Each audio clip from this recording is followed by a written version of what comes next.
YTBC, what's the deal? So a fellow uploader left a comment on my Adrian Granat video. I was just talking about the Adrian Granat, a Swedish heavyweight prospect who is undefeated right now, 10-0 with 9 knockouts. Commenter and uploader Delboy94. He asked me, have you ever seen Óscar Rivas, the Colombian heavyweight? He's a shorter heavyweight, but he's really athletic and powerful. I think he can hang with the Povetkin's and Jennings of the world, but may struggle against the 6'5 plus guys.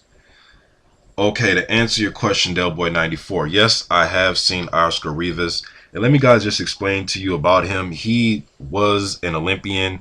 He actually beat Kurbal Pulev in the Olympics. If you go watch that fight on here on YouTube, it's kind of funny because the announcers were pissed off at that fight that Pulev lost the fight. They thought Rivas was fighting really crude. He was putting his head down and holding, but he came out. He tried to bum rush Pulev. Pulev was keeping away a little bit with his jab.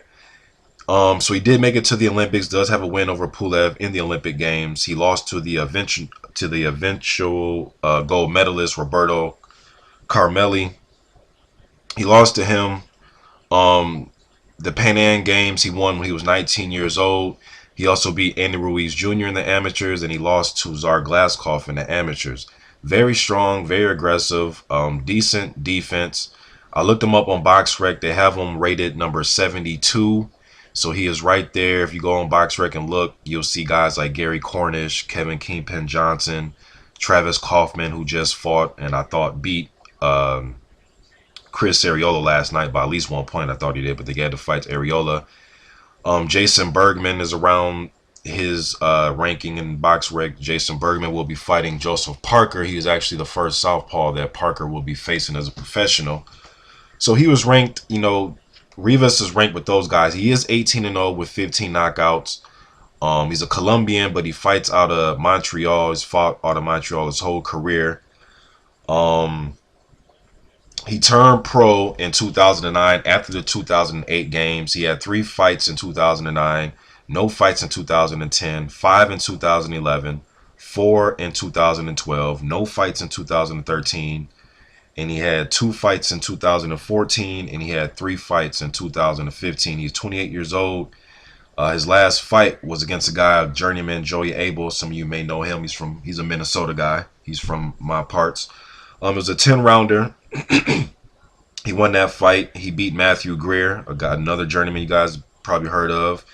Ivica Perkovic, he beat him, another guy you probably heard of. So he's beating some journeymen. A fight that I seen on YouTube that caught my eye, the Silveira Luis fight. That's a good fight. Silveira Luis is known more in Canada.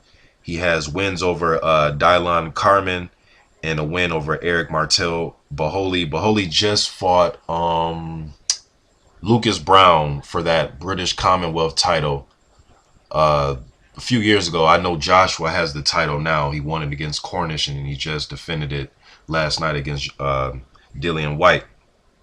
So Silveira Luis, I think, was a very good win for Rivas, although we don't know who he is. If you want to watch Silveira Luis fight, I would recommend you watch his fight against Rivas and watch the 2 fights he had with Dillon Carman.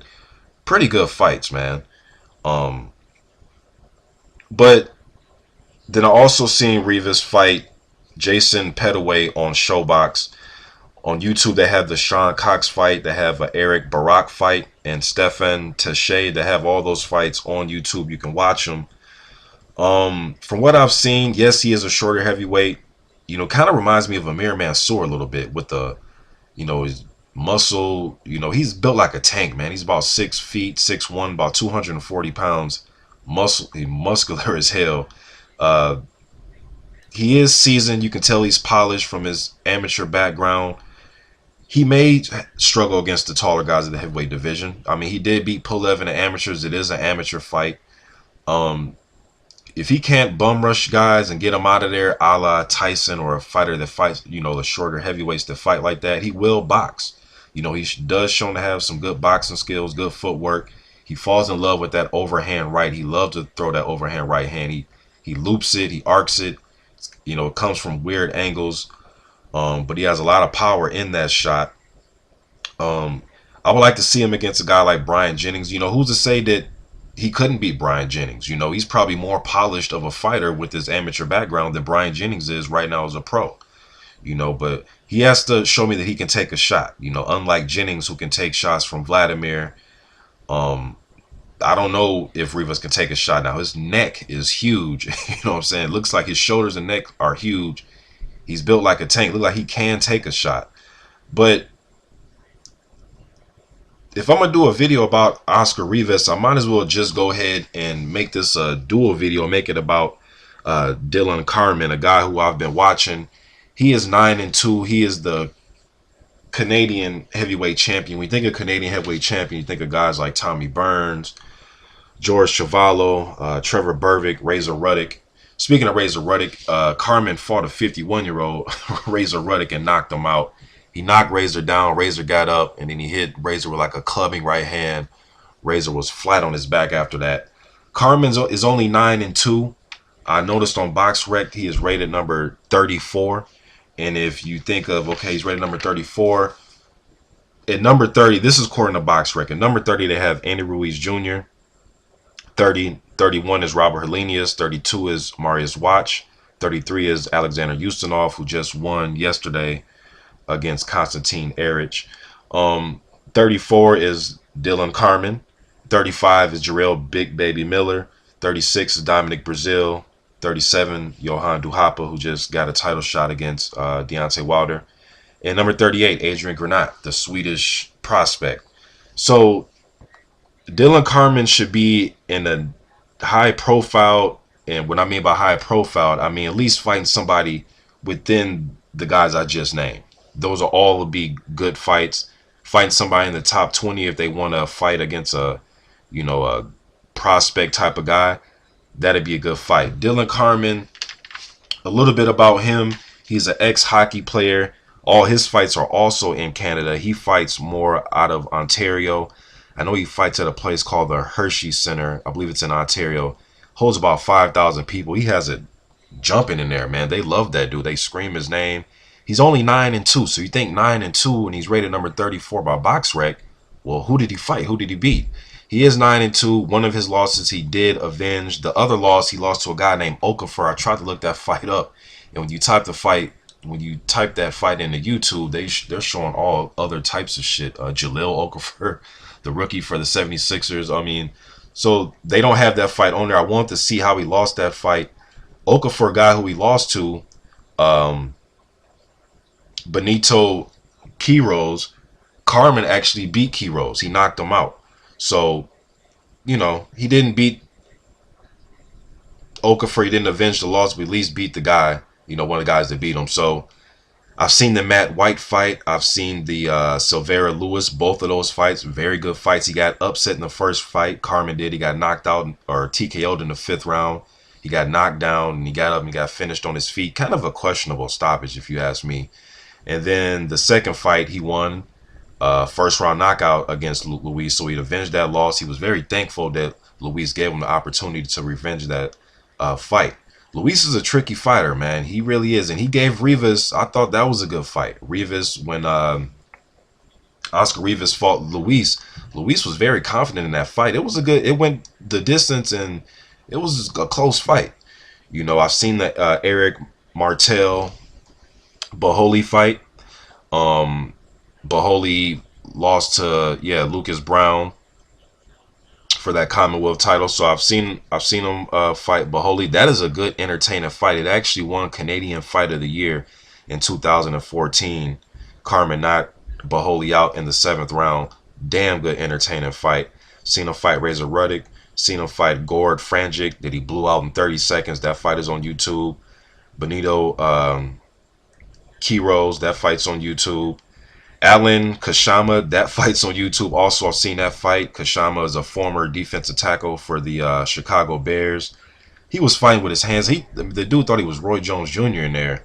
Kashama. He was fighting with his hands down. He got his knees buckled by a jab from Carman. Carman has a decent jab. He has decent pop. You know, he's 6'5" with an 80-inch reach. He's only, I believe, 29 years old. He turned pro, I believe, 4 years ago at 24 or 25. Um, he was given, when he was an amateur, you know, he fought amateur down in Texas, and he played minor league hockey out in Florida. But when he was an amateur, he was, I guess he was busting up Razor Ruddock even as an amateur. And you can argue that, you know, Razor, when he fought Razor when he was 51, you know, so when he was sparring Razor, Razor had to have been, what, in his 40s? You know, so, and this isn't the Razor that you've seen fight, you know, Mike Tyson, Dokes. This is not that, this is not that Razor Ruddock. Weaver, this is not that Razor Ruddock. This is a 51-year-old Razor Ruddock that shouldn't be fighting. But he got in there with Carman and he got stretched out. You know, Carman, one thing about his weight, at 6'5", he's not a big, huge, large guy as far as his weight. He's not 260. He's not built like the Ustinov or Klitschko or a big guy like that. He's not built like that. You know, you look at his weight throughout his short career: 219, 213, 210, 217, 219, 218, 207, 216. His last 3 fights, he got up into the 230s. For the Ruddock fight, he was 230. The Quiros fight, he was 233. And Baholi, he was 233, I believe. So he's been up in this. He looks a little bit slower to me in those fights. Those fights when he's 217, 218, he looks faster. His hands look faster. He looks more springy on his feet. But 230, I mean, he's not, you know, he's 6'5", so he can carry it, but looks kind of slow to me, man. He was against the ropes a lot. His feet were not as mobile. So I don't know if he's trying to gain weight and put on more weight to be at the division, but he looks, you know, faster than me when he's in that teens, when he's in, you know, 217, 218. Looks better. Then he fought Peter Erdos. You probably seen Erdos just fight a few weeks ago against who did he just fight? The UK dude. Man, what's the dude's name? Derek Chisora. He just lost to Chisora. Erdos is a strong dude, you know, muscular, comes in shape, good chin, can take big shots. That was a questionable stoppage against Carman. He got knocked down, got hit with a huge shot. He went down. He got stopped on his feet.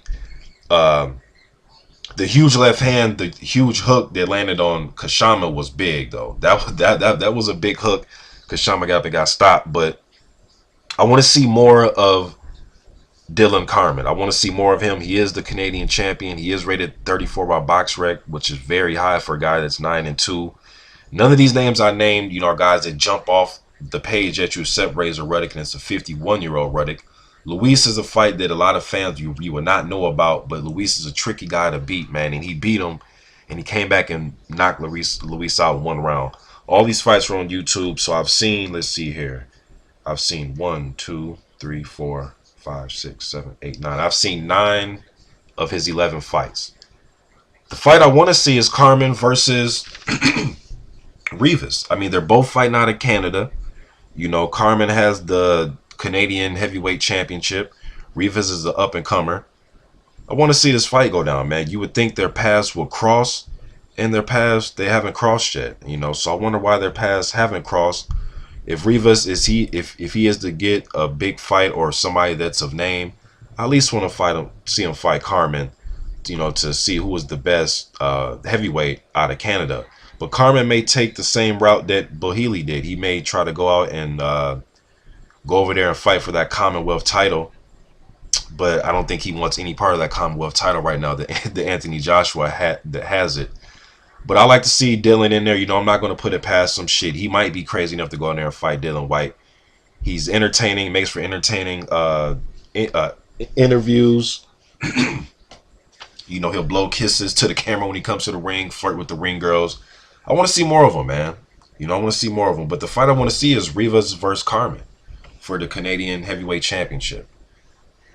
Just my opinion, though, man. YTBC. I'm out.